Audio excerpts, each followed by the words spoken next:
Joining us now in Studio B is our good friend Uncle B, Blaine Fowler, national champion at BYU, dual threat analyst for us here on BYUtv. It is football season, Blaine. We are 4 days away. I can't even. I'm having a hard time containing myself. So last night, we went to the Boys to Men concert out at the Sarah Shell. Oh, and nice. Oh, unbelievable. Brought back the 90s, you know. Everybody's back to the 90s, but Kalani took the coaching staff there last night. And so and they some were there. players went too. Yeah, and so before the thing starts, the guy that's emceeing the thing, he announces that Kalani is there. 4,000 people just erupt into applause and get on their feet. And we're not the only ones that are kind of excited that football started this week and excited about this program. I saw that last night. I'm like, man, people are pumped, and rightly so. This is going to be fun. Given the Desmond Howard comments, isn't that the perfect group to see prior to the season? Boys to Men? Is that not the number one group that they should see? Yes. Like not Coldplay tomorrow in Salt Lake, but anyway. No, Yeah. Boys to Men. Yeah, Boys to Men. It was awesome. Okay, ABC, BBD. The depth chart comes out yesterday. What did you think of it? People know that was a reference to a song. Yeah. Boys to Men, ABC, BBD. You know what the East ABC Coast BBD is Band. about? You know what it's from? No. Another Bad Creation, ABC, and Belle Biv DeVoe, BBD. Yeah, BBD. Nice. So, but that was a good obscure reference. I just want to make sure everybody got it. It Very wasn't nice, obscure. Jaron. Very nice. It had to do with Boys to Men. We were just talking about it. So back to the Wasn't depth obscure. chart. Sorry to steer it over there, but I'm like, wow, that was a good reference. Wow. But yeah, the depth chart. I actually was not surprised about a single thing on the depth chart. Oh, okay, then what's the biggest storyline? So I think the biggest storyline about the depth chart is you see a bunch of oars on defense. And I had a conversation with Kalani about 3 days ago, and we were talking, and he said, hey, I told Coach Tuiaki that there's nobody on this team defensively that's so ridiculous that at 70% strength, they're better than the backup at 100. He says it speaks to two things. First of all, he feels like they're pretty good. They're pretty deep defensively. And so his philosophy is, I told him to play 27, 28 guys in this game against Arizona. Well then. Especially the pace that Arizona plays at. And so he's confident in the depth. He feels like they're going to play a lot of guys defensively. And I like that philosophy. If you remember when Bronco was the defensive coordinator, and they were really good, man, he would just be rotating guys in and out because he wanted fresh guys that would go full speed on every play. And I get the sense from talking to Kalani that that's his feeling defensively. Hey, they're deep enough this year that they can do that, play a bunch of guys, and when those guys are in there, they need to know that they go 100% all out on every play, and if they need a blow, they come out, and the guy goes in behind him. And we're not going to leave a guy in there at 70% because he's gassed. We're going to put a 100% guy in for a couple plays and then get that guy back in there. So to me, that's a positive thing. People are going, oh, all the oars. That means we don't have any, that means we're struggling to know who the guy is. Nobody's grabbed that position, by the horns. Well, it's not really that. It's this philosophy that they're going to get after it. They're going to be relentless in pass rushing. They're going to chase Anu Solomon all over the place, and they're going to need a lot of guys to do it. What about the biggest question mark on the team when you look at the Week 1 depth chart? To me, it's still the offensive line, and you guys talked about that a little bit. Is that a surprise to me that Idy and is that Idy? No, Idy. Yeah, Idy and Norman are there. Not a surprise after watching 8 practices in fall camp. I didn't think that they would be there when we went into fall camp, but when I watched how quickly they adapted to the system and all that, I'm not surprised now that they're there. The other thing is I wasn't sure Tijon Karoma was going to be at center just because he missed spring ball and the center has to make so many calls. I didn't know from a learning curve perspective he would be there.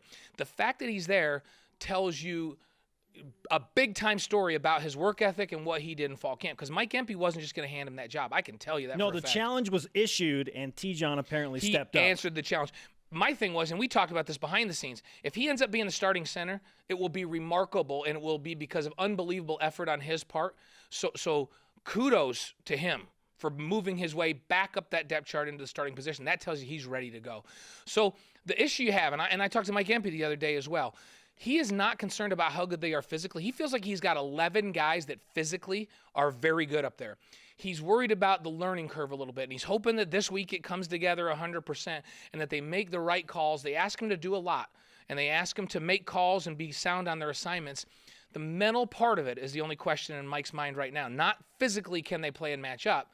Are they going to get things right on Saturday? So that's what I'm watching for. That's still my question mark. Do they gel as a unit? Do they get their assignments right? Do they have no unblocked players coming through and smacking Jamal and Taysom? So that's my question. Physically, I don't have a question. They look really good physically. How much does the huddle help something like that? It really helps. And you know what? Having Louis Lapuahu back, because remember, he missed a lot of fall camp with injuries. And he's just only really been back full-time for maybe a week. And I've watched, he's a veteran guy, and even though this is a new offense, he has kind of a calming influence on that group. He makes calls. He fixes things on the line of scrimmage. He talks to guys in the huddle. I think he's an important part, and they need to kind of keep him healthy. And some of the veteran guys that they were counting on because of injuries and things aren't there. So young guys have had to learn a lot early. So with that, a huddle is very important. Get in the huddle, the young guy goes, huh? You can ask questions in the huddle. You can't ask questions when you're trying to go full speed and run 90 plays. You can do that in the huddle for a young offensive line that's talented. I think the huddle is a huge advantage. And you can take advantage of your personnel better because you might have, I don't know, some oxygen or something at some point. But defensively, the linebackers are an interesting case because Fred Warner is a star. He's going to be fantastic, in my opinion. But then you have Butch Pau, who a lot of people were excited about out of high school. Now he gets to be the middle backer. And then the other backer is Francis Bernard, who was penciled in as the starter, but he's the guy now going into game one. Yeah, both of these guys physically, they look like NFL guys. So size, physicality, all of that. It's just an experience thing.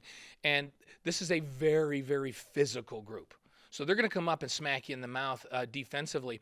And the philosophy, when you're playing Arizona, their whole thing is we're going to spread you out. So you have to take extra people out of that box, that area that's right next to the line of scrimmage where typically you have 7 people. They want you to take 1 or 2 of them out so that they're going to play against 6 or 5 people in there.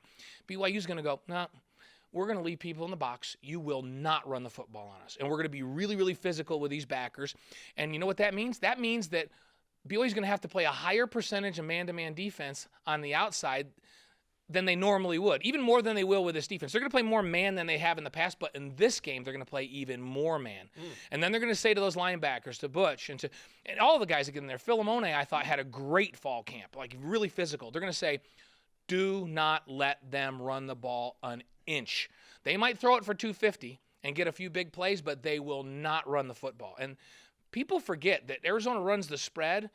I think they're more dangerous running the ball over the last 4 or 5 years than they are throwing it. So BYU's going to try to force them away from their strength and play really physical up front. Blaine Fowler with us in Studio B. We are breaking down BYU in Arizona this Saturday, 4 days away. If you are Arizona, or let's just say you put yourself in their coach's shoes, what are you going to do to try and stop Taysom Hill, the BYU quarterback? It's such a difficult thing. And I've talked to a lot of coordinators getting ready for games to play against BYU when you have a quarterback like Taysom in there.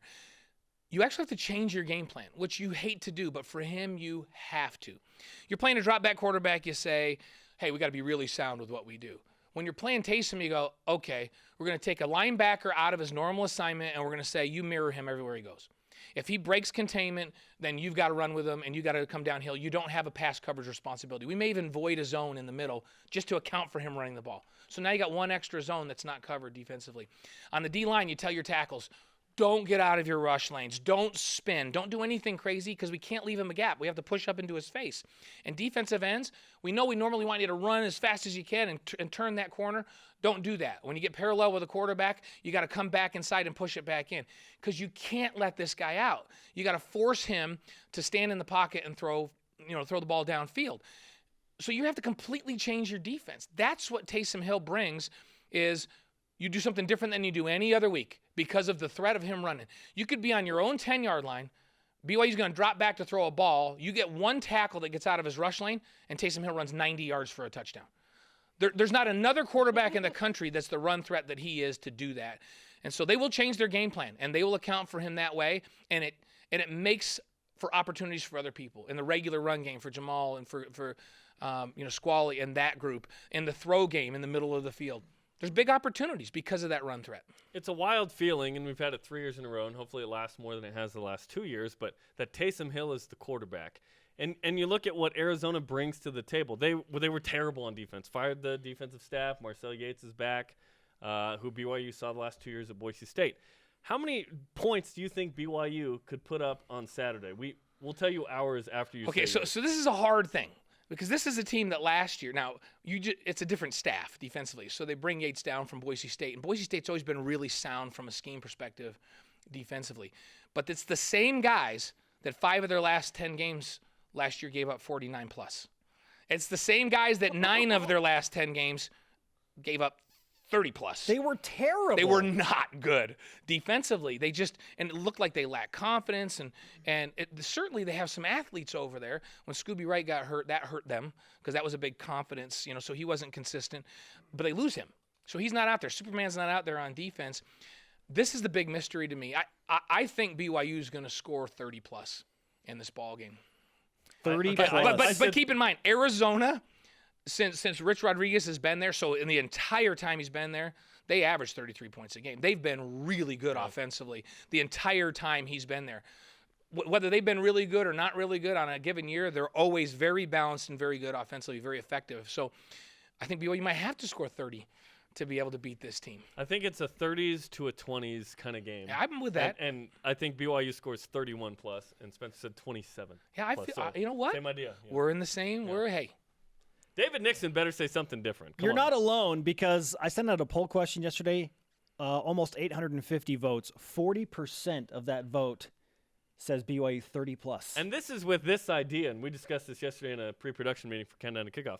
The last 3 times BYU's rolled out a new OC, new offensive coordinator, 11 points a game average, which is super. It just takes a second. But they didn't have Taysom Hill, Jamal Williams. That was our point yesterday. And I'm going to add a guy and Treneman on the outside. And there won't be a hurricane in Virginia to slow this down. That was just brutal. Luckily, it's in a sort of dome. Weather will not be a concern. I was actually waterlogged at that game. I've never been waterlogged. You were there, that's right. But that was awful. And it started and stopped. How many times? Hey, let's have 2 half times. Why don't we?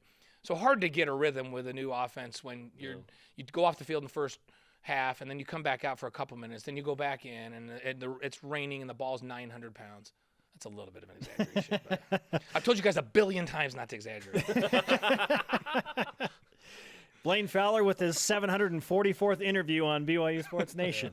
It's good to have you, man. Watch for Blaine tonight on After Further Review. Yeah, we're going to break it down. Dave will be with us, too. Dave and Dave, Brian. We're going to give you a good Arizona preview, and we're going to look at that Texas game and some of the things that Taysom does that makes him so difficult to defend, like hurdle defenders.